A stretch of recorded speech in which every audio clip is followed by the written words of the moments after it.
I promise we're not sipping sip shine, but all the way from Tennessee, we are joined with Mitch Elsey, National Professional Fishing League Pro, here on the OneCast. That's a good one. That's a good one. Oh, God, it's a toad, son. Huh? It's a toad, dude. Let's go. I wake up to a little bit of drool on my pillow, feel like it's gonna be a bad day.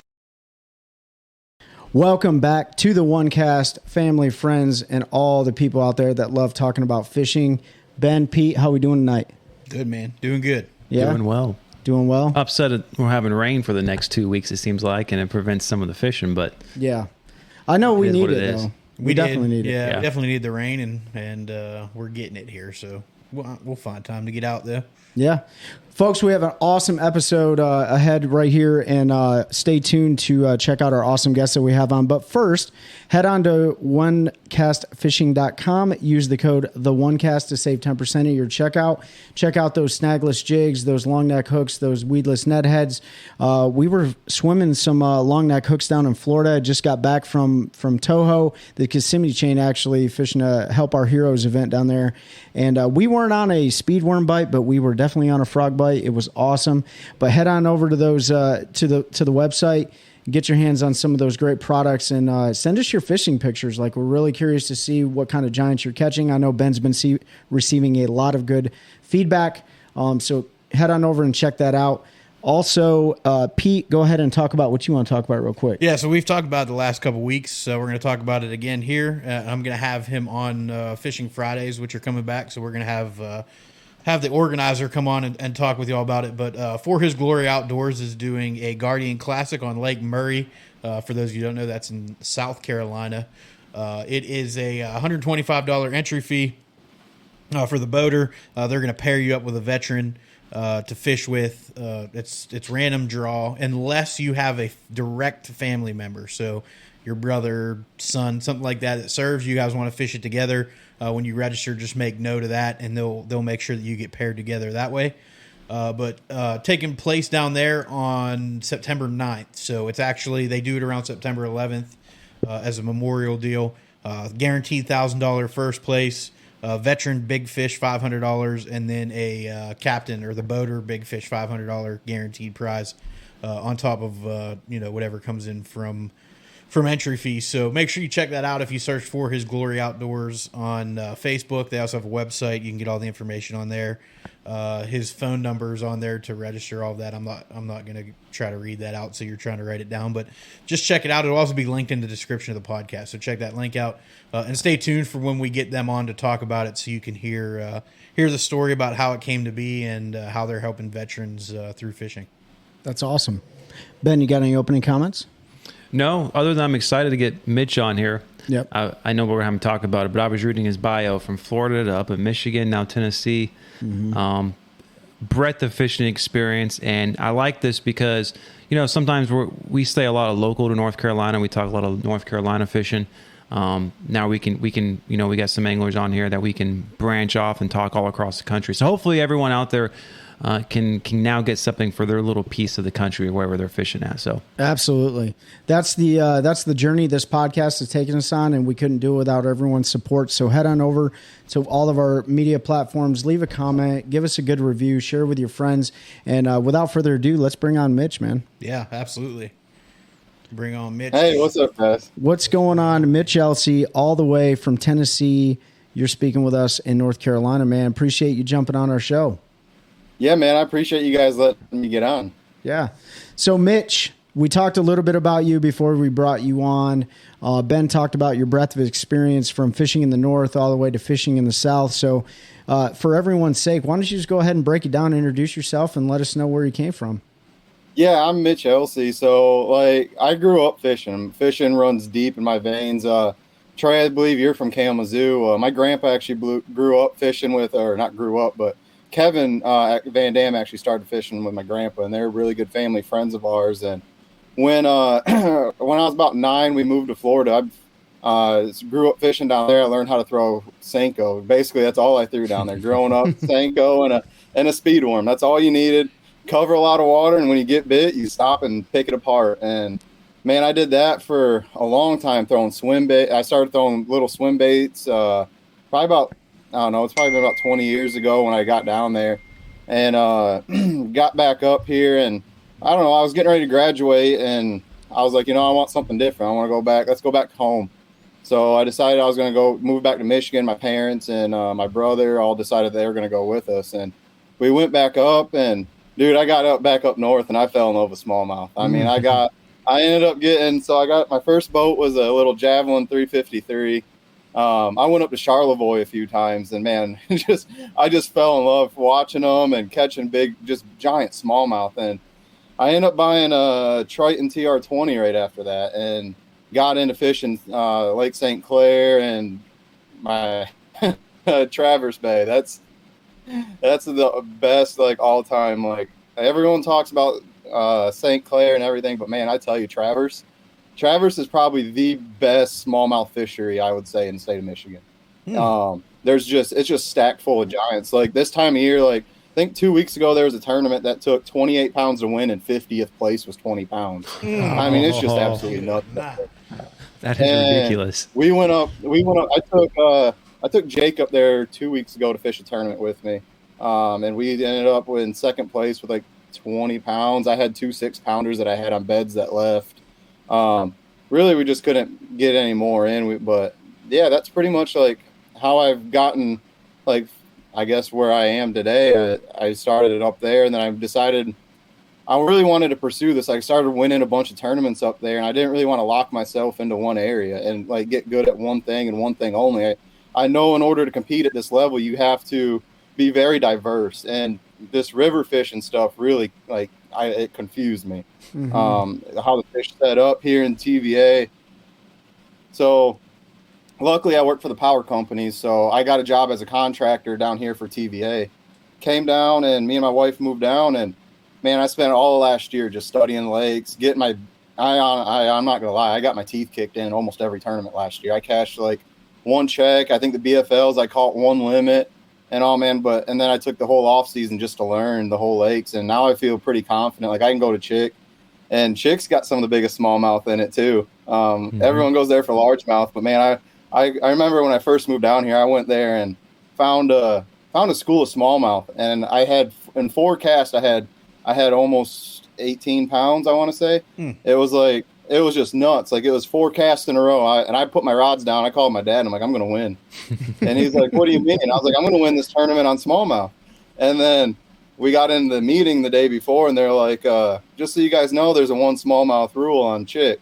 And I was like, oh, no. Oh, man. I was like, so I'm sitting there debating. I caught 1 largemouth all practice. And I'm like, man, do I run all the way to the other dam and hopefully that 8-pounder I caught on a bed still there? Do I go up and catch? I can guarantee myself a 4.5, 5-pound smallmouth, and then try and spend the rest of the day fishing for spots. And so I went up there, threw a drop shot, caught a 4.5-pounder. My co-angler got up there. He hooked into a giant. I don't even know how big this fish was. He was like, it's a rock. And I'm like, dude, it ain't a rock. Your rod's bouncing. I was like, I said, it's a big fish. Hook, let alone, I mean, the hook popped out. We were in 30 foot of water, and the hook came out of the water, and he goes, oh, I guess it was just a rock. Or I guess it was a fish. Yeah, just call it a rock at that point. Yeah. So, yeah, and that's pretty much how I got to where I am. Started doing social media about the same time, and really that's where all my deals come from. Like, all my sponsorships primarily are social media based. They're not tournament based. I love doing social media. I love pushing products. But I also get that itch for tournament fishing. Like, I can't shake it. Mitch, you said something that caught my attention. So you move, I know you were at the power company and but you moved specifically to Tennessee just to really get a better experience in different parts of the country for fishing. Yeah, at the time it was for a mixture of both. So I got a really good job offer, and I knew I was getting to the point where this is something that I really knew that I had a chance in, where I was like, okay, like if I'm going to do this and do it seriously, like I need to learn the TVA lakes. Like I heard how hard they were to fish, and I was like, it shouldn't be that bad. Like I moved to Florida, got a hang of that pretty quick, moved back to Michigan. Went out there, started catching 20-pound bags everywhere I went. And I'm like, yeah, it can't be that hard. I get down here, man. I can't even catch fish. Yep. And I was like, it's a grinder every day, man. I went to like me and Cherokee don't get along. Like Cherokee's a big smallmouth fishery. I do not get along with Cherokee. Nah, Cherokee's a power hole. Not anybody tricky. What have you found that's been the biggest difference, especially chasing smallmouth in the Tennessee River Valley lakes? What's the biggest difference? You know, that transition from catching those massive bags up north to now trying to do it down, you know, mid part of the country. It's not really the way they set up, just how fast they move. Like they move a lot up north, but I feel like they move a lot more here. The bait they eat is bigger. They want more. They want more like fast moving baits, power baits. They don't want to, like in the summer times. The wintertime, you can throw just about anything at them, and they're going to eat it. Drop shot with a small A-rigs, small crankbaits. I'm big. I got big on Demikian when I moved down here. But I feel like that's probably the biggest thing is they just move a lot more in the current. The way they set up in the current's different. I'm used to fishing just still water, like lakes, and there's not a whole lot of current in the Great Lakes unless the wind's blowing. And fishing here actually made me a better fisherman up north on like I'll say on like the St. Clair River, the Detroit River, stuff like that, because I finally understand how the current, like how they set up in current, and all that other stuff, like the eddies, like the bluff walls. So basically, like up north, we don't have bluff walls, we have seawalls. Mm-hmm. So basically, I started fishing bluff or seawalls the same way I fish the bluff walls here. Next thing I know, I'm getting smoked. Like I'm going out and catching 5-pounders like nothing up there. Mm-hmm. I mean, it's when they get set up in the rivers. I mean, it's crazy how many fish sit on them seawalls. Like there's I'll have 100 fish days out there easily, just fishing one stretch of seawall. So, being from Kalamazoo myself, I always say this, and let me know your opinion on this, but I feel like it's easy to catch fish in the north and harder to catch fish in the south. Would you agree to that or no? Yeah, 100%. You can go up north, man, and catch. I mean, everyone talks about, like, you're only going to catch limits up there 14 inches, but there's days where, like, I've sat in one spot. Like, you're from Kalamazoo, Upper Crooked. Mm-hmm. I grew up on Upper Crooked. We used to have a house there. I fished a lot of tournaments, won a lot of money on that lake, and there's spots out there where I can literally sit. Like I've sat in spots for 2.5 hours before and caught it. Me and my cousin both on the boat fishing a tournament, catching them every cast. Yeah, I mean, it's just absolutely crazy. Like you can go up there any lake, just literally grab a Senko and go catch 20 fish a day easily. Yeah, I grew up in Pennsylvania, so fishing the Great Lakes and you know, when I moved to North Carolina, I still get my teeth kicked in a lot. There's a huge learning curve down here, but like when you talk to guys from here and you talk about fishing the north, and it's like, I you know, here's some pictures from March and you're showing them smallmouth, and they're like, those are all the same fish. I'm like, no, we pulled up on that spawning flat, and the 3-pound males were staging on it, and I caught 100 fish that day. And never moved the boat. Put it on spot lock, never changed my bait, and caught 100 fish. Well, that don't happen. I'm like, no, it absolutely happens. Like, you have no idea how much different it is. And when Trey and I met, we started talking about the north, and it's like, man, anybody can go up there and catch fish. We have the cover. You can learn how to fish, you know, weed beds and things like that. Come to North Carolina and catch a fish and do well, where we don't have all of that stuff. That's why I think you see a lot of pro anglers. Not that we don't see them from the north, but a lot of the guys grow up like in the Tennessee River area, you know, fishing the chick and that stuff, because they are such diverse and tough fisheries that it makes you a more well-rounded angler. So I think like you having that opportunity for your fishing career along with having a good job that's like a godsend, because I know I fished Cherokee once, and I'm with you. Like I'm not. That lake they can fill it in for all I care. I was like, man, I'm gonna go out there and catch smallmouth. Like I got this. Nope. yeah, dude. I was so pumped when I came down. I was like, I'm gonna go whack him on Cherokee. I'm studying Demiki, and I'm gonna go catch him.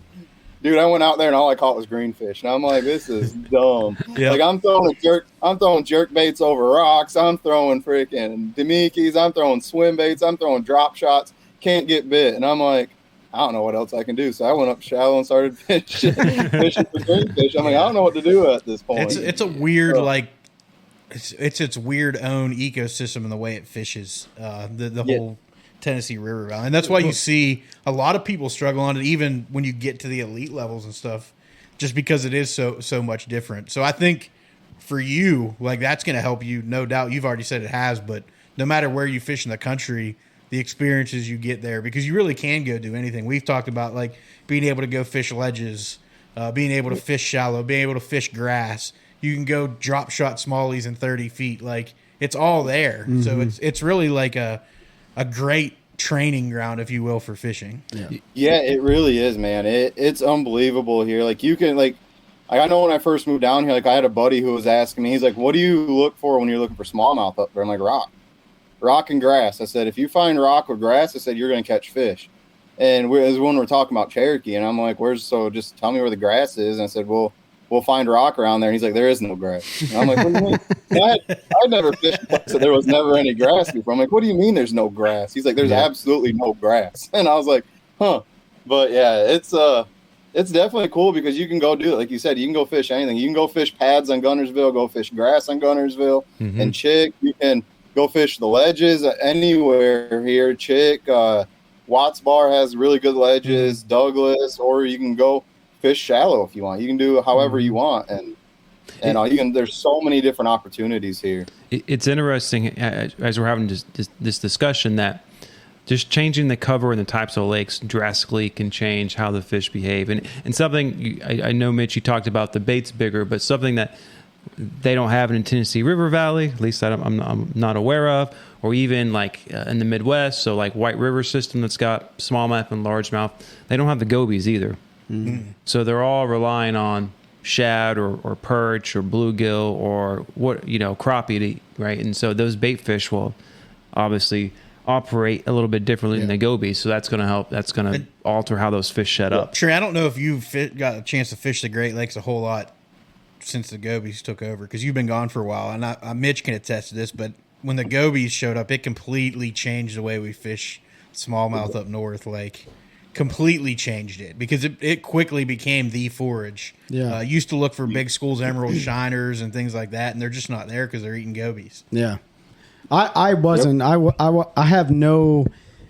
don't have a vast experience fishing the Great Lakes outside of salmon fishing.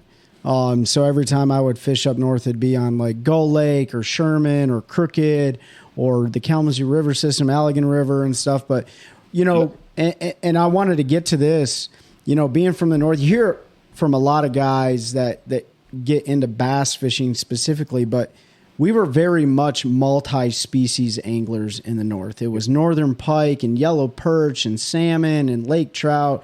Bass were like, you didn't really care about bass too much. Nobody. Trash. Yeah, they were like trash fish. So rewinding to, they were trash fish.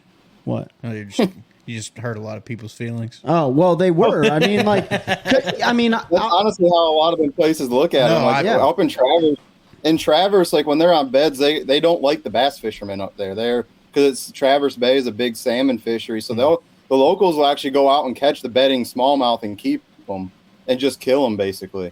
So that way it tries to keep some of the bass fishermen away. Yeah. Like, I've watched it before, like while we're up there bed fishing or fishing a tournament or just up there fun fishing, you'll watch locals roll up, catch 5 fish, and they're all 4.5, 5, 6 pounders and just drop them in the box. Ooh.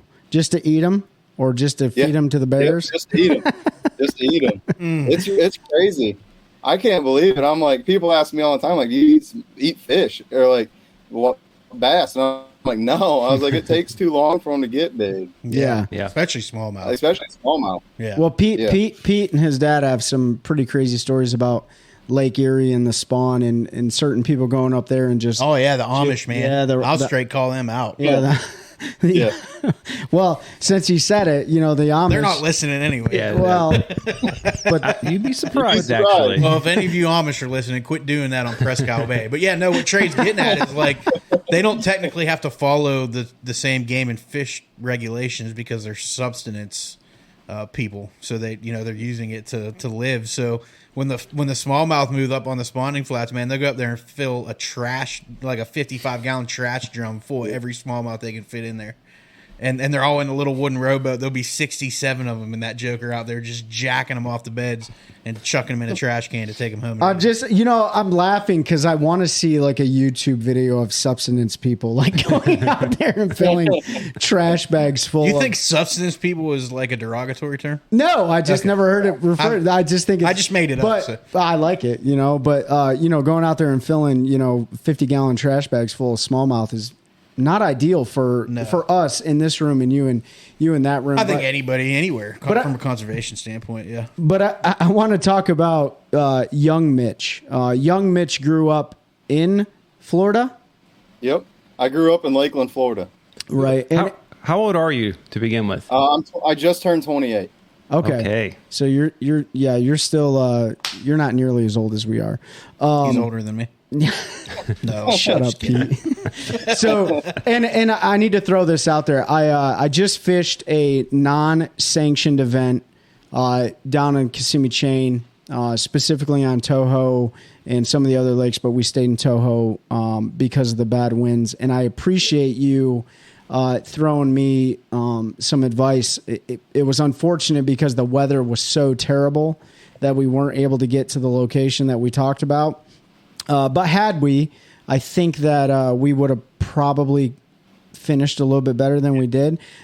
So your advice was well received, and I appreciate that. So, but let's talk about young Mitch. All right, so young Mitch grows up fishing in Florida, then he moves to the Grand Rapids area, right? Yep. Yeah, and you're Wayland. Yeah, Wayland. You're fishing the northern stuff. Did you graduate high school up there? No, I graduated in Florida. Okay, so I literally left the day after graduation. Did you really? Yeah. And then we graduated May 31st, and June 1st I was on the road heading up. Holy moly. That's and then crazy. When you got up to Michigan, it wasn't fishing that took you up to Michigan though, was it? No. It was more of like I had been away from my family so long. My cousin was like my best friend, and really that's what it was. And I was like, I want to just go back. I was like, I'm tired of living in Florida. I grew up fishing, or I grew up playing football and everything. And I think living down there, the 2-a-days in the middle of July and August really just killed it for me. And I'm like, I want to go back. I want to like go experience all the stuff like ice fishing and stuff like that. And at first it was just going to be me. Like I had a scholarship to go play football at Adrian College up there.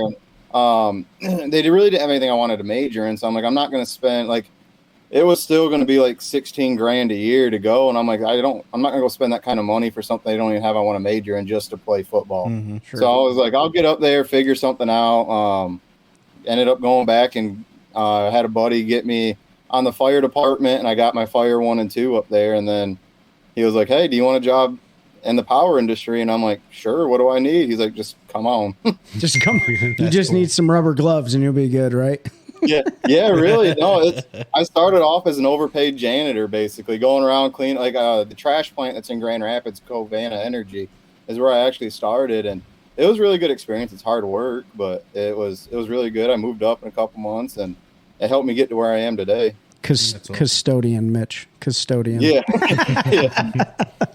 So it's funny hearing like Upper Crooked and stuff because I grew up. My family was my mom's family was in Lansing up in that area, so we would go up there and fish. Most of ours was on Little Crooked Lake. Spent a lot of time fishing that, but we did do some excursions to Upper Crooked and Woodlawn was another lake we fished up that way. That's more towards like Brighton, down that way. It's just weird to hear Crooked because it's been a long time. I probably haven't fished Crooked Lake in like 20 years, but had a lot of fun fishing that place, man. That place is so fun, and there's so many lakes around that area that are so good. Like people don't go fish, like Baseline over in Bloomingdale. Oh yeah, Baseline's really good. Like I can go out there and whack, I don't even know, like 20-pound bag almost all the time. Like it's easy fishing there. See, that's the issue though. Is it is easy. It's easy to fish. Yeah. Like I think they say anywhere you stand in the state of Michigan, you're within 80 miles of a fresh body of water, a good fresh body of water. Yeah. And it's like almost every lake or body of water you pull up to, it's almost like a mini Florida. It's like 2 miles.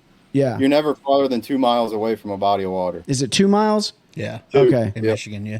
80 miles must be like a Great Lake or something. I don't know. Who knows? But anyways, like that is the point is like Michigan is a great place to fish.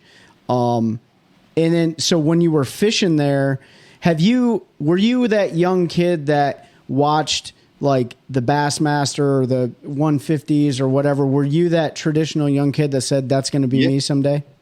Yeah. So like, dude, I'm not kidding. Like when I was young, we lived on Upper Crooked. So I literally had a rod in my hand since I was probably 2 or 3 years old. Because basically, I remember I have memories of, I couldn't have been more than 3 or 4 years old, of my first bass. Like I was down on the dock. I caught it, actually laid it up on the dock, ran all the way up to the house to my mom, and I got her and my dad, and they came down. And that fish never flopped off the dock. It just laid right there. My grandpa did taxidermy, so it was actually in the freezer to get mounted, and then the freezer went bad about the time he started getting time to do it.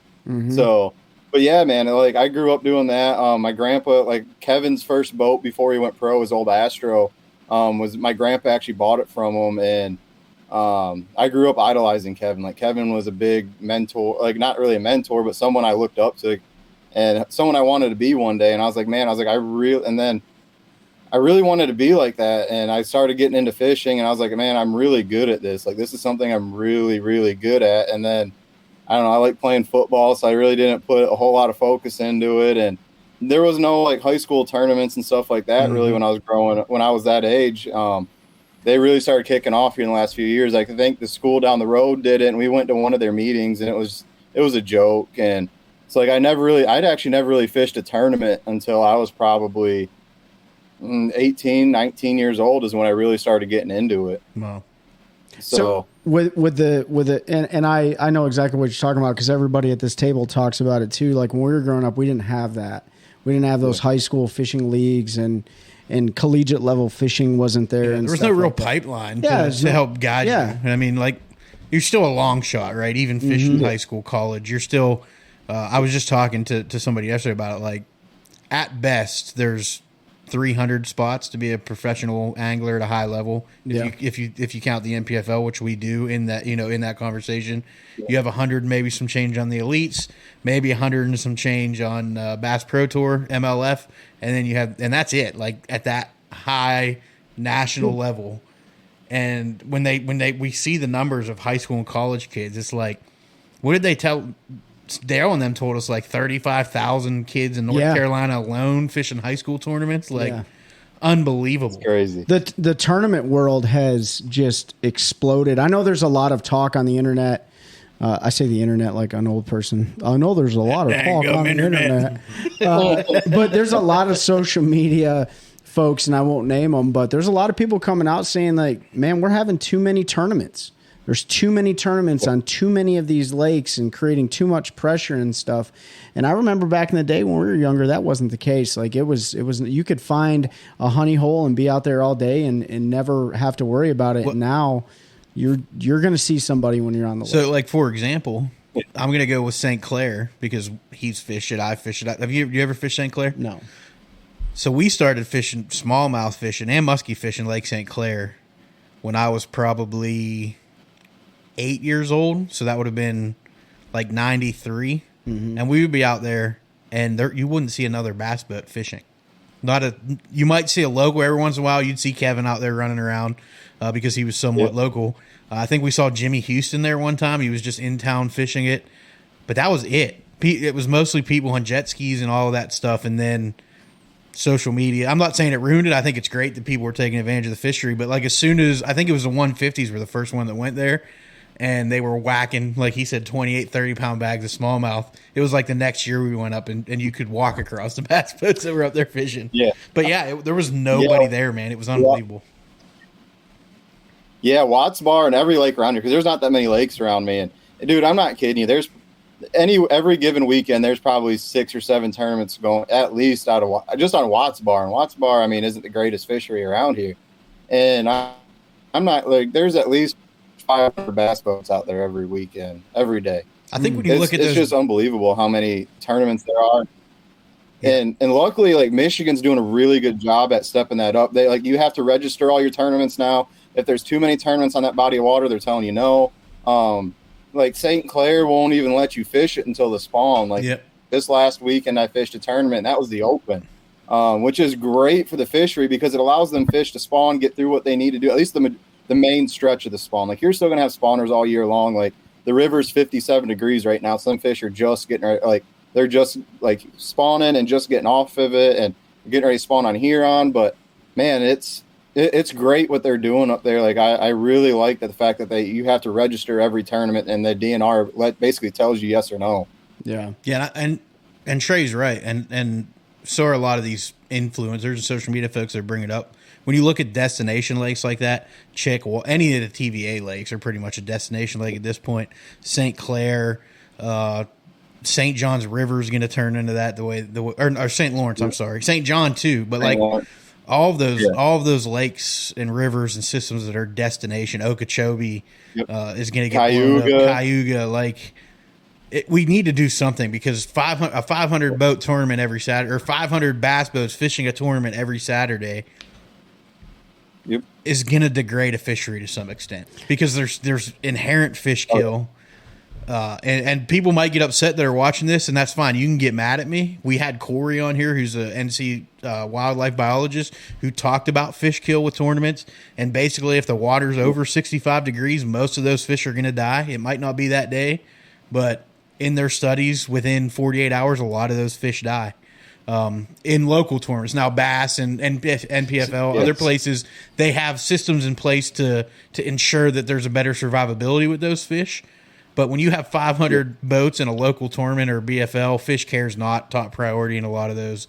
And, it does beat them up. So I'm making my case on what I believe. Mitch, what are your thoughts on this kind of trend where people are thinking about we need to limit tournaments on some of these waters? Yeah, I agree 100%. Like I really do think we need to do better at making it to where there's basically one big, like you can have one big tournament, cap it at like 250 boats or so, but it's getting overfished, and fish care is a big thing to me. And like you said, there's a lot of these places are getting overfished and they're killing a bunch of fish because not a lot of people care about fish care. St. Clair is one of them weird places, for instance, where if you catch a fish in 10 foot of water, you have to fizz it. Yep. And there's a lot of people that don't know how to properly fizz a bass, and they'll just stick them in the live well, and if they die, they die. I'm the type that, man, if a fish is flipped upside down, I fizz it, I put weights on it, it's not doing good, I'm going to throw it back, and I'm going to try and catch a different one. Like, I'm not going to kill a 4.5, 5 pound fish just to win a couple $1,000s. Like, it ain't worth it to me. Yep. I'm going to throw that fish back, and because there's so many fish in there, like if you're on a good area, you'll catch another one.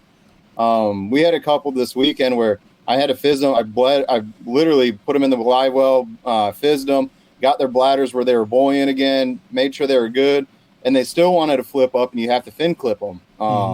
But overfishing tournaments or these lakes is a big problem, I think. And we can do, as anglers, we can do a lot better job at it. This is a very interesting discussion. I know it's come up a lot on social media. I'm not sold on it yet. Mm-hmm. And I remember when Corey was on, he talked about the live well, but he also talked about, I don't know if this made the cut, but if you go back and look at the data for our lakes in North Carolina, there's been no change since the 80s when they shocked the fish, both in quality and numbers, right? And he was specifically talking about Jordan, for instance, when we were talking about that. And I don't remember if that was offline or if that was actually on the pod. If we look at some of the weights that the pro organizations have put together the last couple of years on some of these lakes, they're absolutely phenomenal. And these are destination lakes. We're talking century belts in places. Mm-hmm. Look at Okeechobee, a month or two ago, and the massive bags they have there, right? So I'm not sold on the fact that the fisheries are getting worse from a conservation species perspective, right? And I think you'd have to start seeing a trend across a lot of these lakes where the shocking data indicates that. Now, the fishing may become more difficult because there's more pressure, right? More people are trying to catch them. There's studies out there that have indicated that fish learn behavior and they learn what to avoid. It's why when brand new baits come out, right? I'm thinking it's not the Chapo, but the topwater bait, Whopper Plopper came out, right? Absolutely killing fish. Alabama rig the same way. Chatterbait when it first came out, right? And the fish learn over time. So again, I'm not sold that the fishery is actually hurt. it just may be getting tougher to fish. I'm glad we went off on this tangent. I know we want to talk definitely your journey, but it's good to get your opinion on it, because I think this is what I think. I think I know there are more tournaments than there's ever been. Is that part of growing the industry? Yes. As anglers, do we always preach grow the industry? Yes. I think what a lot of people deep down inside are thinking, though, is, damn, dude, I can never get to my spot anymore. I wish all these boats weren't on the water. Because I can tell you right now, I know that there's more boats on the water. I don't know if they're hurting the fish, but I know it's hard as heck to get to the spots I want to go to now. So I think from the biological standpoint, we're probably not hurting the fish. And in fact, you've done videos about research that's shown that throwing fish back is not always a good thing, right? Actually culling out fish to make a fishery more healthy. It's the same thing Corey was talking about with the slot. Right. You're no longer taking fish. Right. They get pinched and you can no longer grow. So now you're coming into a bottleneck approach where you're not growing fish anymore. They're just kind of hitting a stall state. But I think from the angler perspective, I think it's just getting frustrating. You know, like when you at the NPFL level are going out on Santee Cooper, for instance, and everyone watched you practice through your social media, or they're following you around in the water or whatever, and the next thing you know, you got 40 boats sitting in an area that you wanted to go to. It's pretty frustrating. And then we resort to saying, man, these lakes are just getting too much pressure, when it really is, man, these people are finding out where the heck I'm fishing, you know. But you know, everyone has, I mean, I know Texas is a big one right now. I know there's a lot of like false propaganda being pushed on social media, like Alabama Bass Council is going to cancel tournaments or whatever. But it is something to take into consideration, because I mean, if Conservation and Wildlife is looking at the, you know, hey, there's a creel limit for a reason. Like if we can keep legally 5 14-inch largemouth every single day of the year in the South, and every single day during the season, which I know Michigan has seasons on bass and stuff, then clearly they don't think there's too many boats on the water. Well, but the problem with that is, and this is the last thing I'm going to say, and then we'll get back on track. Like the fish that you're looking at today is data from last year. Corey said it too. It might take 3 years for them to process the data when they do this stuff. 3 years ago, there weren't 500 boats on Watts Bar every Saturday. You're getting pretty close with COVID. So now you're starting. Well, yeah, you're getting close to where now we're really going to start to see the effects of more anglers on bodies of water. Now, Corey also said that catch and release is 100% better. If you catch them right there and release them, the survivability is almost 100%, things like that. But now I think we're going to start to see over the next couple of years, as that data comes in, as more people fish tournaments and stuff, and don't, like Mitch said, people don't know on St. Clair, like 10 foot, if you're going to put a live well, you better fizz it, because deep in that lake is 15 foot, and they don't think about that. Yeah, there's a big problem out there last year with a few tournaments at the beginning of the year where they were killing hundreds of fish a tournament. I mean, 4 and 5 pounders that were just getting constantly killed, I mean, by the hundreds. And the DNR was starting to freak out to the point where I think they were considering almost shutting it down for a little bit, like for tournaments, because it was getting so bad. Yeah. I know we talked about it in the club I'm in. And the club I'm in Michigan is an invitation-only club. And we talked about not even going there because we made sure that everyone knew how to fish before we even went out there. Like, if you guys don't know how to fizz them, get in my boat for a day. Let's go catch a couple. I'll break it down, show you how to do it. And then basically you show me that you know how to do it, and then we'll let you go, type thing. You know, I wonder, and this is the last thing I'll say on this. This is a question for the group, but I wonder if biologists are taking into consideration how much more advanced and how better anglers are at targeting fish now. So this is the point I was going to make, and the last thing with this is that it'll be interesting to see, because if the lakes are truly decreasing over the pressure, right, over the last 3 years since COVID, but you know, the industry's been growing for the last 10 years with high school and all. There's just more people tournament fishing over the last 10 years. But if LiveScope came out, we were able to target fish that otherwise very few people would go target. So it'll be interesting over the next 3 to 5 years if there's an actual decrease, right, because now maybe we're just chasing other fish Yeah. that weren't chased before, you know. Yeah. This has been great conversation. The one thing I'm going to back Mitch up: learn how to fizz fish. If you don't, That's right. Fish can need fizzed in 2 foot of water as much as they do in 45 foot of water. Mitch offered reach out to him if you're up in that area. He'd be more than happy to teach you. Barb Elliott, look her up on Facebook. She's the one that basically teaches all the elite anglers how to properly fizz fish in the north, especially on our Great Lakes and smallmouth fisheries. She sells a kit that's great that has instructions with pictures drawn exactly where you need to fizz them. She'll give you her phone number when you order them, and you can call her from the water, and she will walk you through the process. So just get those resources, and I'll link Barb's Facebook in the description below. Learn how to fizz fish, because with more tournaments, we don't really know the impact that's going to be over the last 5 years for a couple more years, and just make sure that as an angler that you do everything you can to preserve the resource and keep fish alive. So, we talked about Florida fishing. We talked about, you went back up to Michigan. You started tournament fishing up there. We're winning money, realized you were pretty good at it, and you had a chance to make maybe make a living out of it. It was something you wanted to pursue. Got the dream deal to go down to the TVA for work, but then also to fish some of the most difficult and what all of us, I think, sort of agree are some of the best training grounds in North America. So you got confident that. So how did the NPFL come to fruition for you? Let's talk about how you ended up in that organization.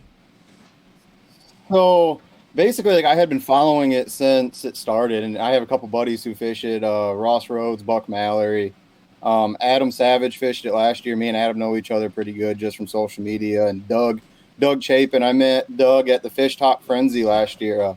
Basically, so how it all started is I started doing videos. I started with TikTok, and I was never a big Instagram kind of guy. I was big on TikTok. Started blowing up on TikTok, and I absolutely loved it. I love making videos and all that other stuff. Started reaching out to companies, and I started getting some deals, and I'm like, all right, cool. Like, maybe this is something we can pursue. And then Ross called me, and he's like, hey man, he goes, I haven't really tried to get a whole lot of people in. And I started talking to him I was like, man, I really want to fish this if I can. Like, if you can get me in, like, I want to fish. So he called Brad. Brad basically called me, and I got in it. I filled out my application, was accepted. Then I called Sipshine. I know the owner of Sipshine. I actually used to work with him at Cabela's, him and his brother. And I was like, hey man, like, this is what I can do for you. Like, I'm doing. And when I first started, I think at the beginning of the year, I was at like 10,000 followers on Instagram or on TikTok, and like a couple thousand on TikTok or Instagram. I'm sorry. And it's the Sipshine. started doing 2 million views on TikTok, and I was like, look, this is what I can do for you. Like, I can plug you in all these places. Like, I'm going to be traveling all over the country. I can give you I'll basically be a moving billboard.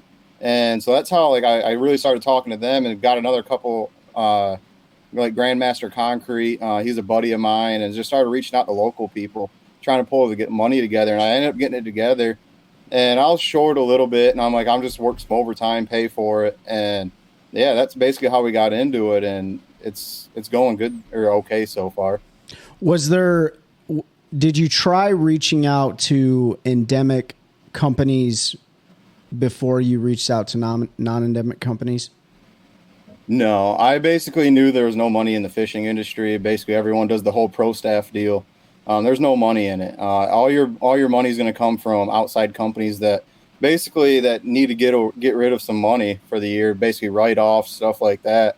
And fishing companies don't like it. The only way you're getting a deal, like a really good paying deal, is if you know someone, right? Like know a high up, and that's how it all works. Everyone else is just getting pro staff deals. So, do you blame Kevin Van Dam for not? No, man. I mean, his deal was. I mean, he's got a pretty sweet deal going. Yeah. Yes. And it's that's a lot of foresight for you to know that going into it, like understanding that the money isn't there unless you are a Kevin Van Dam or Gerald Swindle, or one of these big names that everybody around fishing recognizes. When you're first starting out, and you're not going to call Berkeley and they're going to go, yeah, here's $5,000, go fish a tournament and put our name on the jersey. Yeah, absolutely not. You have to have those non-endemic sponsors, and they have to be unique. And there's a few folks, yourself included, obviously, that have figured out a way to leverage that and work towards those non-endemic sponsors to pave your way into fishing. And essentially they paid, I don't know how much you left, but say 90% of your, entry fees, just throwing a number out there. You don't have to confirm or deny, but like to put the work in to talk to those folks and present what you can to them and do that was, I think a lot of the folks that want to do this, their dream dies when, 13 Fishing doesn't want to give them a rod deal and provide them with a boat wrap the first year they're going into it. So, go ahead. Oh, I was just gonna say it's just hard. I mean, if you don't have social media anymore, you ain't getting deals in anything. It don't matter if you're. I mean, Kevin and Wheeler are probably the only one, but even Wheeler's got a huge YouTube following. I mean, basically every deal is social media based anymore. It's what social media has done to the industry, which I think is good because it's helped everyone learn, and I'm big on everyone learning. Yep.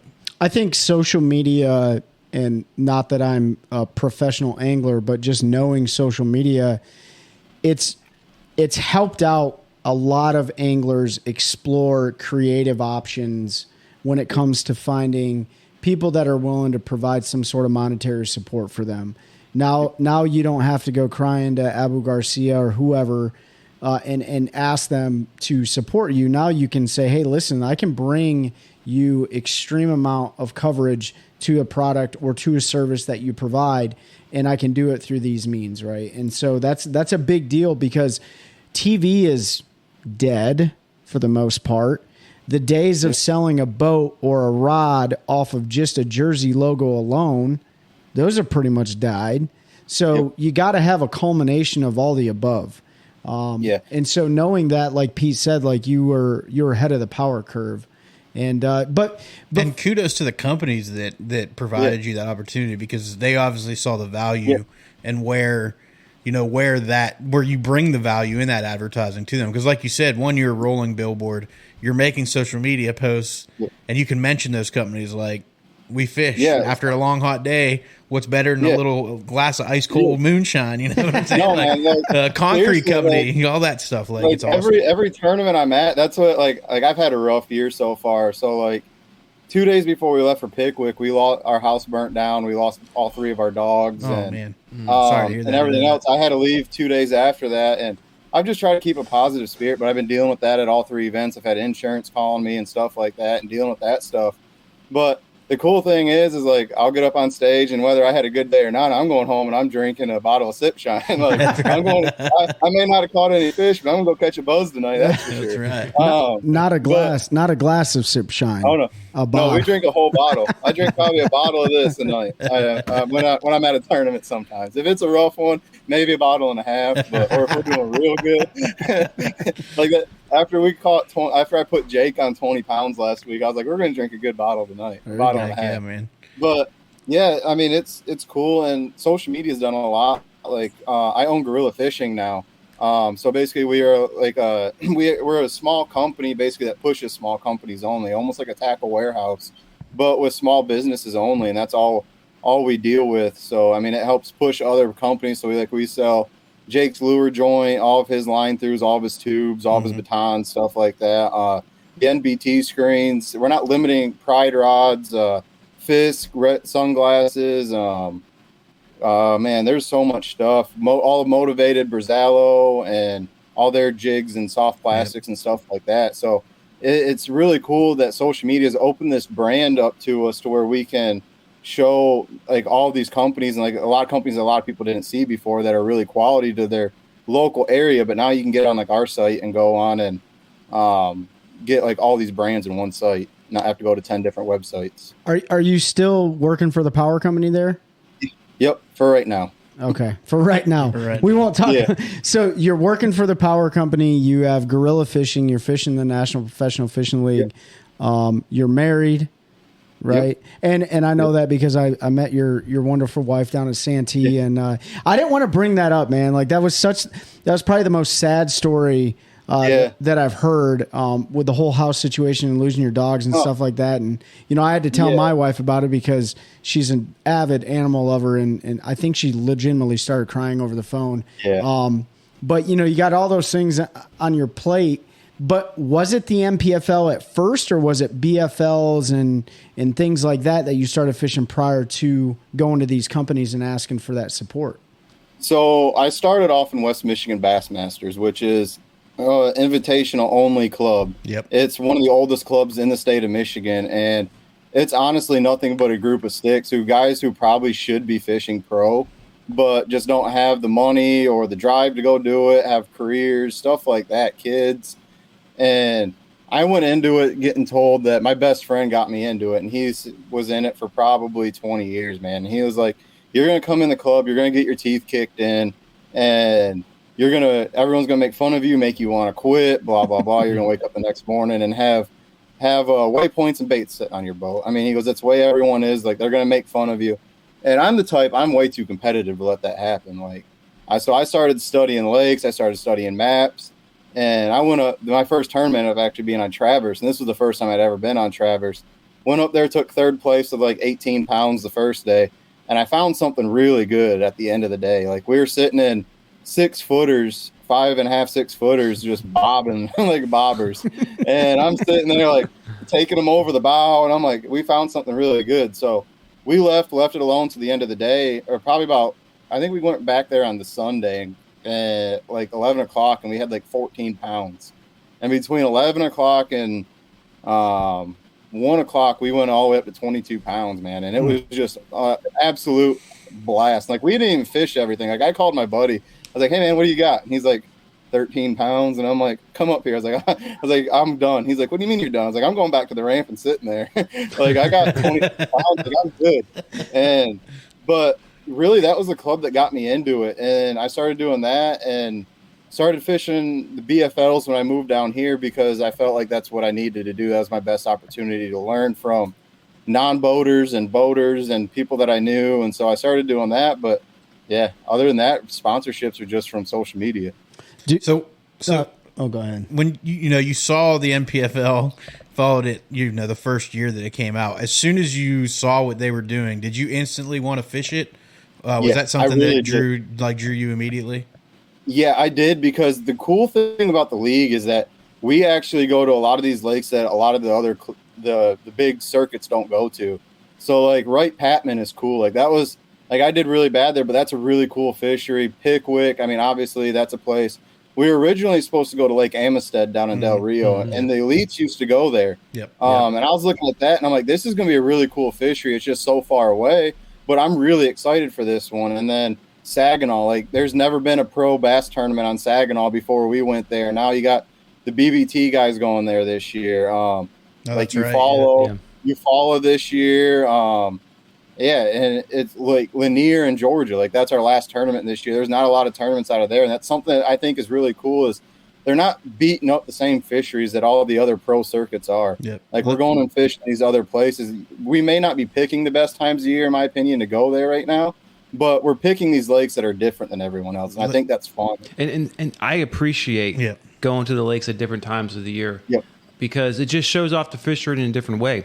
MOF last year, BPT, they went down to Florida. I think it was last year in May or something, right? Mm-hmm. No pro circuit goes down there in May. And they caught a lot of fish and a lot of big fish, right? You don't have to go to the same places during the same months of the year. And that's what's great about the MPFL, and then spreading the schedule out. So guys like you can still have a full-time job, but being able to go to different places, it's phenomenal. It's something different. Lanier is going to be a ton of fun in October. And for anybody listening, we are going to be there. We're going to go down. If you listen to last week's episode, which I'm sure you all did, if you didn't, shame on you and go listen now. We had Brad and Paul on, and they invited us down and kind of opened up the door to do a podcast with them live to kind of talk through the season. So, or not live, but in person down there. We'll still probably edit it or whatever. But so we're gonna come down to Lanier, and we'll see you, Mitch. We'll get some stuff down there. But looking forward to coming down. I didn't get a chance to come to Santee because of them pushing it today, and I had some other things scheduled already that I couldn't really. I mean, I probably could have weaseled my way out of them.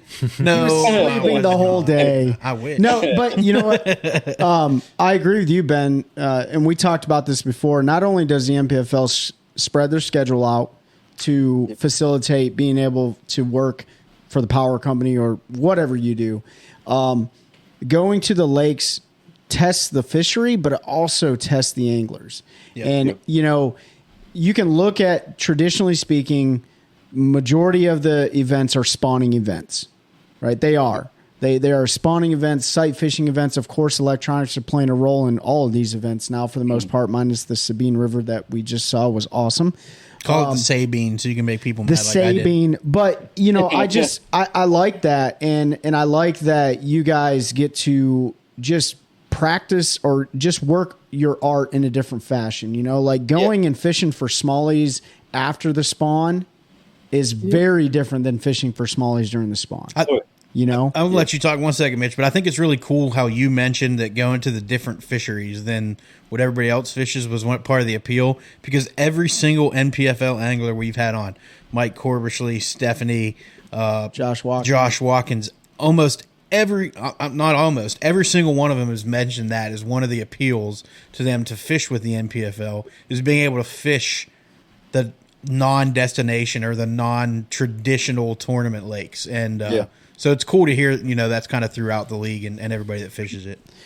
Yeah, man, it's a lot of fun. And I mean, it's this year's been a lot of grinders. I mean, it probably wasn't the best time for some of these lakes, but like you said, it puts us to the test and shows really who's really good. And I mean, honestly, I ain't been fishing that good this year. I'm a lot better than what I've been doing, but it's my first year, and I'm just giving myself a learning year, basically. Sure. On how to break. Like I'm like up north, I'm good at breaking down lakes and stuff like that, but going to all these different lakes with hundreds of thousands of acres and stuff like that, like it's different. But I feel like I'm starting to get the hang of it now. You know, I think too many people sitting at the local level judge a lot of anglers. Like, you know, we got a lot. You have it at Michigan. You have it everywhere you go in Tennessee, all that stuff. You have those guys and gals that do really good on one lake. Yep. Or maybe 3 lakes, and they just crush the competition.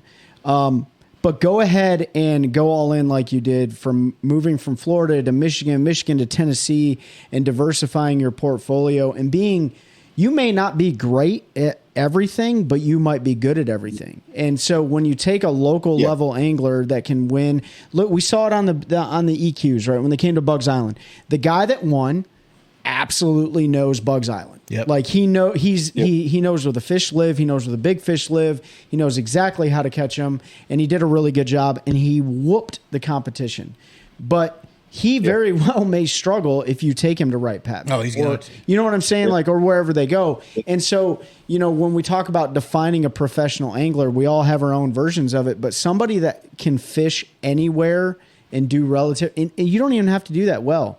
You know, that's why for me, like, winning a classic is great. But like, so you got lucky. Maybe not lucky, but you won one tour. When guys, like, for me, Angler of the Year trophies are so much more impressive. Oh yeah. Not that raising a shield in the NPFL is an accomplishment. Not that raising a blue trophy in the elites isn't an accomplishment. Not that raising that big ugly red trophy in MLFBPT isn't an accomplishment. But to be able to be consistent at that high of a level through an entire season and win an Angler of the Year, to me, speaks volumes to how good of an angler you truly are. Because that means you probably didn't finish less than 30th. That could I'd have to go back and look at some things. I know some other people like Brandon got lucky last year on one, had a really bad tournament, but he was so good on the other ones, you know, he was able to come back from that. But like guys like, you look at Gerald Swindle, never won an Elite Series event. right? 2 Angler of the Years. We talked about Clark Wendlandt last week. Never won an Elite Series event. Has an Angler of the Year. It is tough to go out and win an individual trophy, but I think it's even tougher to go out and win that Angler of the Year shield. Yeah, I agree with that. I would honestly say that, in my opinion, Angler of the Year should pay a lot more than what winning a tournament or a classic does, because it's so hard to be consistent on every lake. So, how do you? We'll talk about your season in just a second. I know you said you haven't had a good season, but let's talk about balancing all that, right? So you got your sponsors, Sip Shine, Next Best Thing or Next Big Thing, MBT Marine. MBT. You got all those other ones, Gorilla Fishing. You got your wife. Power. Yeah, my wife is one that does all my photography. So really? She's a big part of it. Like, I couldn't do probably any of this. Like, I could do some of it, but like all my photography and stuff is 100% her. Like she travels with me to every event. She goes out on the boat with me. On a lot of these, whether it's just for an hour or two or whatever. And she does a lot of pictures, make sure to have enough so that way I have enough to last me through the league. And now she's doing them for me, Doug, Adam, John Palacini, and a couple other guys in the league too. Hopefully she's getting paid for that. Yeah. Yeah, she is. If you do something well, you don't do it for free. Yes. Yeah, no. So that's awesome, man. So I mean, at least the family life gets to travel with you. Yeah. Working the TVA stuff though. How do you find time for that? So basically, I work contract, so I'm not hired annually, and it was a big thing that like when my contract came across, they offered me an annual job. And I was like, I can go fish professionally, or I can have a stable, like guaranteed job for basically as long as I want. And I sat down with my wife and I told her, I was like, this is something I'm never going to get another opportunity like this to do. So like, there's other places I can have a job tomorrow if I need to in this industry. And she was really supportive and told me that if this is what you want to do and you feel like you can do it, let's do it. And so I decided to turn down the full-time job, stay contract. And so basically the way it works is I sent out all the days off I needed in November, and they approve my time off and stuff like that. So working contract, I just tell them when I need off and I'm off. Luckily, it's almost like owning your own business type thing. Mm-hmm. Sure. But yeah, it's really cool, and they've been really, really great to work with my schedule and everything. Like I take a lot of time off, obviously. I haven't been working a bunch of overtime this year. Like last year, I think I worked 1,300 hours of overtime. And this year I've really cut back on it because I need to be on the water. And as bad as I'm fishing, I need to be on the water as much as I can. Yeah. And putting myself on the water is going to get me out of this slump. In this last couple of weeks, I feel like I've finally gotten out of it. So let's talk about the slump you're in. You said he's out of it. Yeah. I got you. Come on. So that time on the water, not working as much overtime as you traditionally do, getting more time on the water. Let's talk about your season real quick. So from start till now. Yeah, so the start of the season was horrible. I mean, you guys heard me earlier. The house, we got keys 24 hours. And the house burnt down. Lost all 3 of our dogs. I had to leave 2 days after that.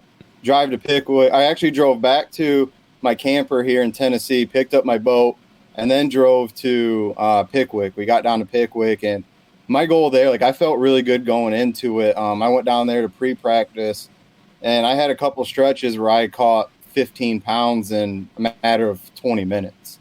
And I was like, all right, this is going to be really good. Like this is going to fish perfect. Like I was looking at the weights from the weekend before, and TVA accidentally dropped 10 foot out of it the day before we got there. Apparently there was a turnover miss, and someone left the floodgates open, dropped 10 foot out of it. So I knew there was good fish up on the other end. And after everything that happened there with the fire and everything, I couldn't sit down in the big cluster of everyone down at the horseshoe. I knew that's where it was going to win, but I just couldn't bring myself to sit down there. So I decided that I was going to make the run every day, clear my head first thing in the morning, run all the way down to the other end of the lake. And the first day it paid off really good. I came in with 3 fish, 9 pounds, and I was sitting in like 20th place. I was feeling all right. Like for what I had, I was feeling all right. Second day I went out, made the run, caught one right off the bat, caught another one, and the second one was short. And then got on a bluff wall, missed. I had one come off that was really big. I mean, it was a big smallmouth. It was probably 5-6 pound. I seen it at the boat. They were just eating that crankbait. They were getting it just on that back hook, and I missed that one. And then the third day was the same thing. I caught one short fish and one big fish, and ended up in mid 50s. Patman, I found a mega school. I was offshore and I found a mega school. Like I was sitting there and I was like, if I can get these fish to bite, I'm going to win. Like I only needed 5 bites. Like on live scope, I could sit there and watch them eat schools of crappie bait, and the small fish were 4.5 pounds. And I'm not kidding. Like I sat on this school for 10.5 hours and I couldn't get one to bite. I sat on them from morning to midday, the second day of practice, and then from midday to after, like almost dark, this third day of practice, just trying to figure out if I could figure something out. I had 35 rods on my deck at one point. And it was absolutely unbelievable, but I knew if I could get these fish to bite that I would win. Like I would have a 30-pound bag without a problem with 5 fish. And there was so many fish. Like it was an old Kentucky lake school is what it looked like. Like 30, like I'm not kidding you. Like there was 500 fish. Like Will came out with me because the cool thing with the league is we're allowed sponsors and like sponsors and immediate family are allowed to go with you on your boat for all the practice and tournaments. So That's awesome. Me and Will owning Gorilla. Will came out with me in the boat just to have fun, hang out, and see how it was like. And he was like, "Dude, what in the hell did you find?" And I'm like, "Dude, it's like if I can get this school to fire up, it's gonna be crazy." But I got in there, got flipping, and I just couldn't keep them hooked. Like I don't know, like it's been a while since I flipped, so it was literally one of them bites where as soon as it hits the water, if you're not setting the hook, then they're gone. Like you're not getting them. So I missed probably 25 pounds the first day. Like I had an 8-pounder come off at the boat, and it was just like I was just frustrated. And then I ended up I've had really bad one there, finished towards the bottom of the pack, and then Santee was different. I had a lot of boat issues. I had battery issues. It really wasn't boat issues. It was just batteries. Like I had batteries go bad halfway through the day of the first day, but I found something really good in there. Like I was fishing the channel going in between Marion and Moultrie, and I found flipping them laydowns with a drop shot, I was getting bit a bunch. I set the hook on one fish, and it was right at 14 inches. I was like, all right, as tough as this tournament's being, like if I can go in here and catch a limit every day of these 14 inches, like there's a really good chance I'm going to cash a check just off of these fish. And I ended up going in there first day of the tournament. I caught 25 to 30 fish between 7 o'clock and 11:30, and all of them were 12 and 13 inches. And I was like, man, this is just my luck. So I ended up going out, went and fished the grass, ended up fishing the outer edges of the grass with a frog, missed a couple, and then started throwing a wacky rig the next day. Got a 5-pounder, had another 4 come off on a frog, and then caught another just like 16-incher, had a decent like couple pounds, moved me up in points. And the same thing the third day I found what I really should have been doing the whole time. I was panning around out by one of the islands in Potato and seeing some out there schooling, like seeing them sitting on bottom. So I grabbed a jerk bait and I just whipped it out there, just seeing if I could get them to react to it. Man, and 4 of them shot up, and they were big ones. And one of them finally committed and freaking just missed it. And I sat there and they shot right back down the bottom. And I sat there for 45 minutes trying to catch them again. And I was like, just trying to get them to fire back up. And I'm like, man, if I had more time to really figure this out, like this is something that I really could have done really good at.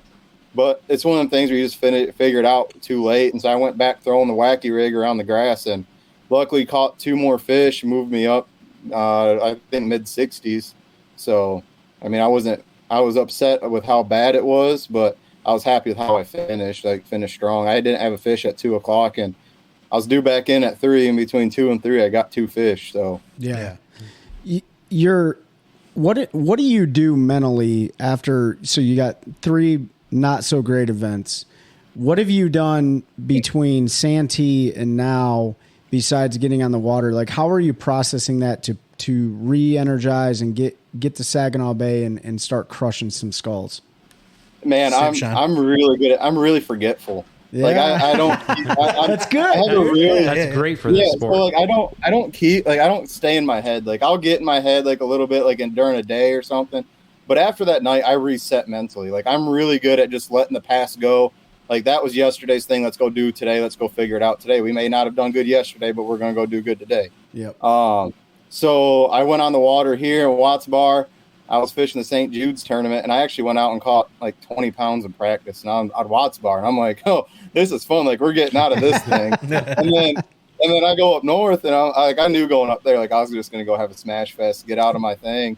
And I went up there and caught 20 pounds the first day. We sat in 4-footers the second day, caught 16 pounds, and then went out on St. Clair, caught a bunch of largemouth. Like the winds were so bad, we stayed in the river last Friday, and the currents were so strong you couldn't fish any of the current. The lake was so bad you couldn't fish the lake, so we got in the creek or in the boat slips and stuff like that and started fishing for largemouth and caught a really good bag of the largemouth. And we're like, let's just go have fun and fish St. Clair blind, and caught 17 pounds. And I was like, all right, like we're finally getting out of this thing. And really, Saginaw is the one I've been looking forward to all year. It's home. You can go there and you can catch 15 to 18 pounds of largemouth throwing a freaking hot dog out there. I mean, them fish are so stupid.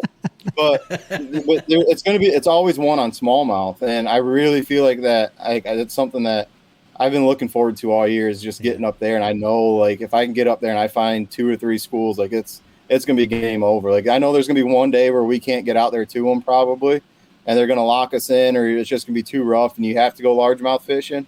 But man, them other 2 days, I really think that people better watch out, because it's going to be an absolute smash fest if it stays calm. There's going to be a lot of people out there chasing them, and but there's also going to be a lot of people that won't, because they're scared of the Great Lakes. I mean, it still scares me a little bit sometimes, but it's a scary place if you've never been out there before. Sure. You're not going to go cut like Gary Atkins the brakes and stuff on his trailer, right? No.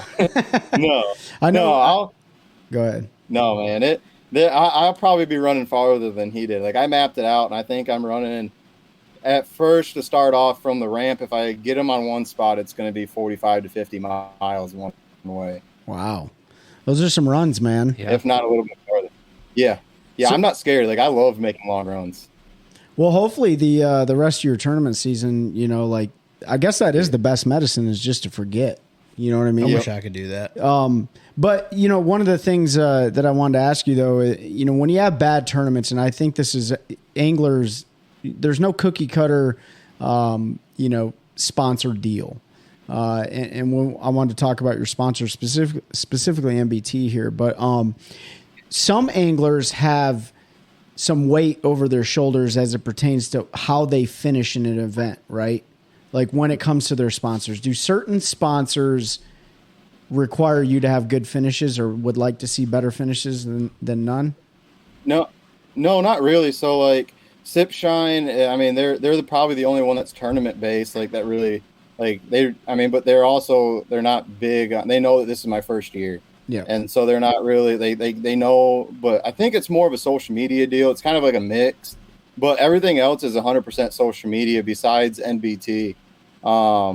Like, me and Mitch like, I started talking to Mitch when he was doing the owner, when he was doing prototypes like last year, and he came to me this year and he was like, hey man, like, these are getting ready to release.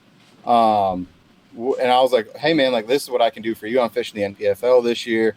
And he really likes the tournament anglers more than the social media guys. So we really got to talking, and that's where I guess it's not really like, it doesn't depend on doing good, but it also, like, it looks better. Sure. So yeah. I think you're seeing a lot of those tournament success deals going away, because the power of social media has made it not as important. It used to be. Yeah.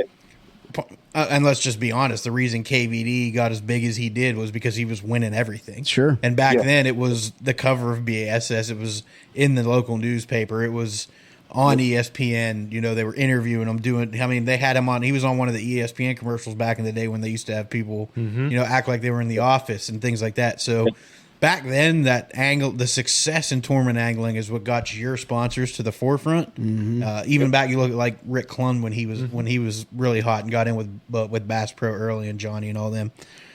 Now you don't necessarily have to go out there.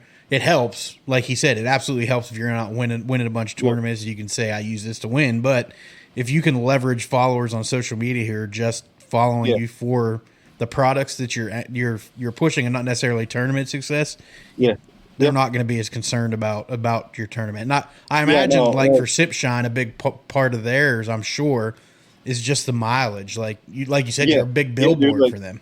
Yeah, I do. I'm probably between driving back and forth to Michigan as much as I do, and driving down to Louisiana all the time to Power Implements. Dude, I bet you I'm probably doing close to 40 to 50,000 miles this year. Wow. And that's one thing I can sell to them is like, hey, I may not have done good, but look at all this So like Kyle, my buddy who owns it, he was like, man, he's like, I'm getting calls from people down there asking if I move down because there's a big giant sip shine truck driving all over. And I'll like driving downtown, like driving through Gatlinburg. Like I don't care. Like I'll drive that truck anywhere. Like I'll put it right in the middle of, right in front of Old Smoky, Sugarlands, all of them. and we actually got a video of a rolling shot, me going past Old Smoke or Sugarlands in the truck this year when they came down drinking and was like, Kyle was talking about how it all got started and stuff like that. And we did a rolling shot of it going across Sugarlands. That was pretty cool. That is. Yeah. So, but the one sponsor that I wanted to dive in before we jump off the show is NBT Marine.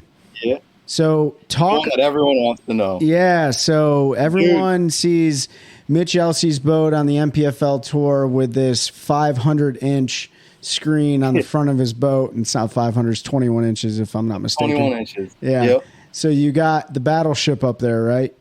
Yep. So it's a really cool thing. So it's the only big screen on the market that's 100% heat proof. So like all Garmin's 21s, 24s, you can't put in direct sunlight or they'll melt the motherboard.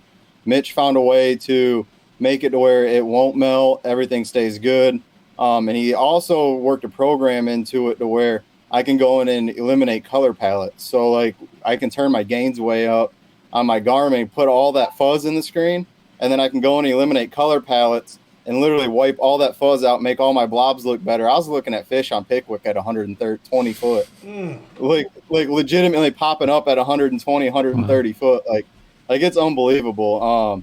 And it's cool because it actually works with all three brands now. So there's a way we can link with, like right now I have mine set up to where it links to my 8612, or you can buy the Garmin 8700 series networking. It's basically like a networking box and plug right into that.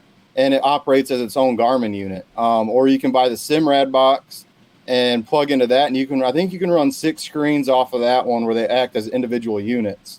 Or you can plug right into an Apex unit. The only problem with Humminbird is you can't use a touch screen yet. You have to use the remote. Okay. But yeah, so like I'm going to pick up my new boat here in a couple weeks, and I'm actually double stacking a 21. I'm double stacking a 16 over my 21 on the new boat.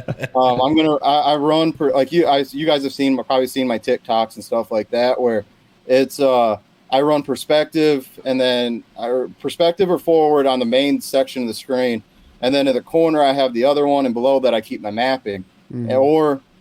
So I'm on the new one. I'm going to run probably all mapping on the 16 inch, and then I'm splitting the screen with perspective and forward because there's no need for 360 when you have perspective. Like I'll run perspective over 360 any day.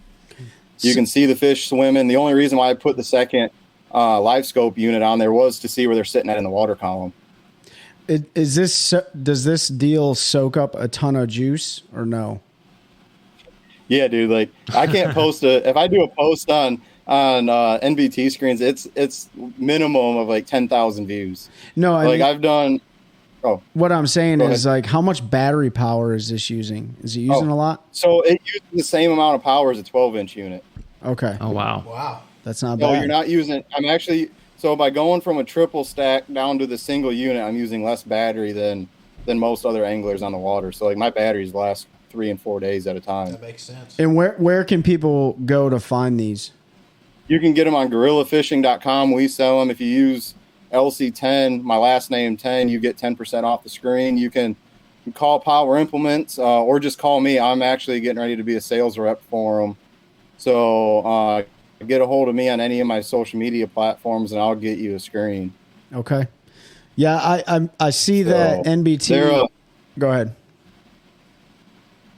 No, I wasn't going to say anything. Yeah, so NBT has one of the guys on the Elite Series running them. They got you on the MPFL running them. Do they have anyone else running their units? Yeah, so there's me, Jacob Fouts, the Crappie Cowboy, and the Pro Crappie Circuit. And then I forget who's running them in the MLF. I forget. He doesn't. I think it's just the guy in the Invitationals who's running it. But Okay. I know he's talked to a few other pro anglers for next year, Okay. Cool. possibly that are going to be working out. Yeah, I mean, I think it's a pretty it's a pretty awesome thing he's got going. No, I appreciate Mitch sending us all those 21-inch battleships. Yeah, I appreciate those 21-inch battleships to test on our boats. Yeah, dude. I mean, it's crazy though because you literally can. Like, it's going to be one of the things that I think takes over the market. Like, it's because it's so universal. Like, you can literally just basically a plug and play unit almost with some of these brands, especially in the offshore industry with the Garmin units. Like, you're being able to eliminate having. You can put just one big 21-inch screen. You can put it in direct sunlight versus everything else you can't. Sure. And you don't need, and you can literally like the 21-inch for Garmin or the 24 is like $15,000.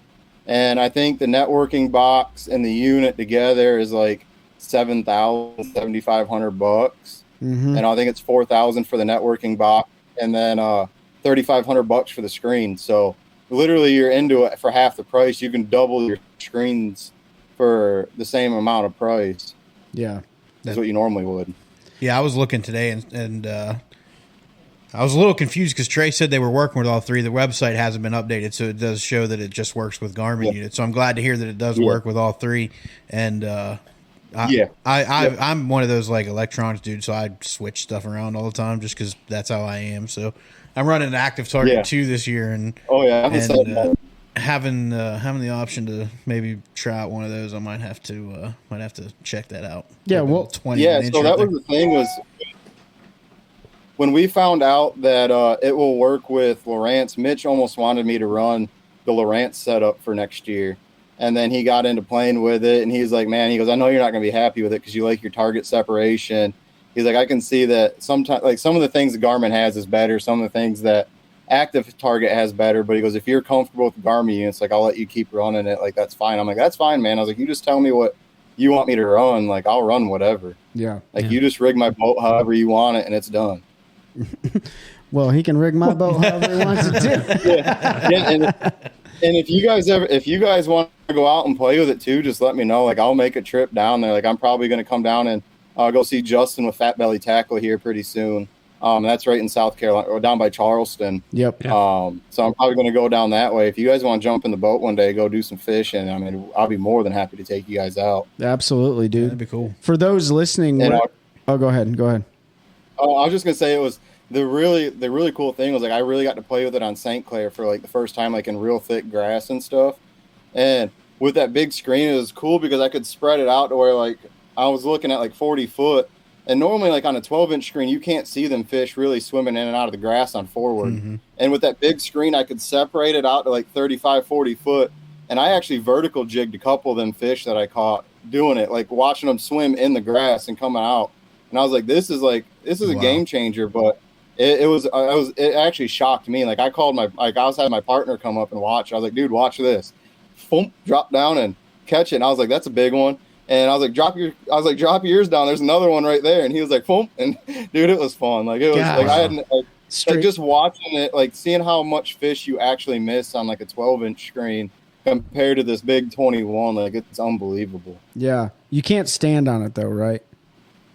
Yeah, you can. That's why it's called a battleship. Don't do that. But yeah, there may or may not be a picture of somebody standing on one. It's got a thicker screen on it than a normal Garmin unit or a normal unit. So Mitch was bouncing 1-ounce jigs off of it, found a way to make the glass replaceable. The units have a 2-year warranty on them. Basically, if you break something, you just send it back to him and he'll fix it. Okay, that's good. Are these in any retailers or anything like that, or is it all online order right now? Yeah, so there's a couple. So Jones Marine and Texarkana Power Implements. That's where I'm going to be based out of. Down in Iowa, Louisiana. I'm working on DNR Sports Center and Leaders. My dad works for Leaders Marine.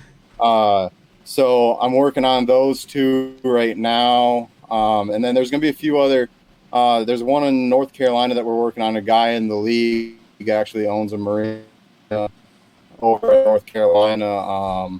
And then I'm actually in the process of talking to Calabogie Skiff Company, too, about making them an OEM option on their boats. Oh, nice. So it definitely sounds like... There's a lot of cool things. It sounds like the next big thing. Oh, yeah, dude. Yeah, so that's a funny story behind that name. So I don't know if you talked to my wife at all when you were at Santee.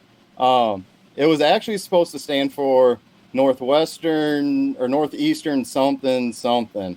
And I was always wondering, I meant to ask him, I was like, what does the NBT stand for? Is it like my wife says, keeps saying the next big thing. And he's like, Mitch's face lit up. He's like, dude, he goes, I didn't even think of that, but that's what we're going to start calling it. He goes, your wife's going to get all the credit for that. And he's like, I never even thought of that. Yeah. So now we call it the next big thing. So now she gets all those royalties. I like it. yeah. Not royalties. I wish. But, they're getting ready to release. We just finished up the last prototype, fixed a bunch of stuff, all the stuff that I broke on it. I was the guy that basically would go and break everything because running that big water and stuff, I'm really putting them to the test. And I think it was just a couple little things. Like it was nothing major, but we found like the brackets need to be changed a little bit, and just a couple little things. And now the new one, I put it on my boat, and I ran in 4 footers on St. Clair and Traverse last weekend, and dude, it was solid. Like I tried to break it and I couldn't break it. Well, that's what this whole deal is about, is, putting that stuff on the market for the anglers before it comes out to the consumers, and making sure that they break everything that needs to be broken on it so they can take it back to the drawing table. So, exactly. Before we jump off the show, Mitch, we want to give you an opportunity to plug like all your socials, and all your sponsors and those who are able to support you to make your dream happen. So, before we do that, Ben, Pete, do you guys got anything for Mitch? No. Yeah. Let everyone know where they can find you, and let's talk about who's supporting you through this journey. So all of my social medias are all Mitch Elsey Fishing. It's on TikTok, Instagram, and YouTube are all the same. And all my sponsors, man, I really work with a lot of companies. So Sip Shine is my title sponsor. They make moonshine, and then it's Coyote Whiskey and Gannett Peak Whiskey, who are the other 2 affiliated companies with them. They own those 2. So I also want to thank Fisk Sunglasses, Power Implements. Power Implements is my boat dealer, and all my electronics other than NBT, or I guess NBT now too. Now they sell them there. NBT Marine, Grandmaster Concrete, Gorilla Fishing. If you guys are looking for all your mom and pop shop tackle, go to gorillafishing.com. It's GUERILLA fishing. Use LC10, save 10% off. We have basically every product I'm sponsored by is on the site. So if you use that discount code, you'll get all them products at cheaper. Pride rods, 6-gill reels. So I think that's about it. I hope I have that many people to thank in the future. Mitch Elsey, we appreciate you jumping on the show. Ben, Pete, anything for Mitch? No, man, I appreciate you taking some time to come talk to us and let us know, your journey to where you are today. And we look forward to seeing you down there at Lanier and seeing how the rest of your season goes. Hopefully, like you said, that you got out of that little bit of a funk that anybody that fishes tournaments gets in from time to time. Yeah. I'm in one this year terribly, so I totally feel you. But yeah, man, I just appreciate you coming on. Everybody listening, make sure you go check out Mitch Elsey Fishing. His name's in the video. If it's not, I'll have links to all. If you're not watching the video, if you're getting us on Apple, Spotify, whatever it is, I'll have all his socials linked down below in the description. Make sure you click on those, give him a follow, let them know you found us here, and that's really all I have. Thanks for coming on. I think you guys. I just want to thank you. Well, I was going to say you guys cover it all, and I appreciate you coming on, Mitch, and I'll turn the floor back over to you. Yeah, I was going to say thanks for having me on. I really appreciate it, and it's a really cool opportunity. It's the first podcast I've done, so it was awesome to be on here with you guys. It was great to hear your journey. We're looking forward to the next big thing being Saginaw Bay. Good luck there, and we'll see you. We'll see the results, and hopefully you hoist one of those big shields up, man. Appreciate you, Mitch. That's what I'm hoping for. Thank you. All right, bud. That's a good one. That's a good one. Oh, God, it's a toad, son. It's a toad, dude. Let's go. I wake up to a little bit of drool on my pillow, feel like it's gonna be a bad day.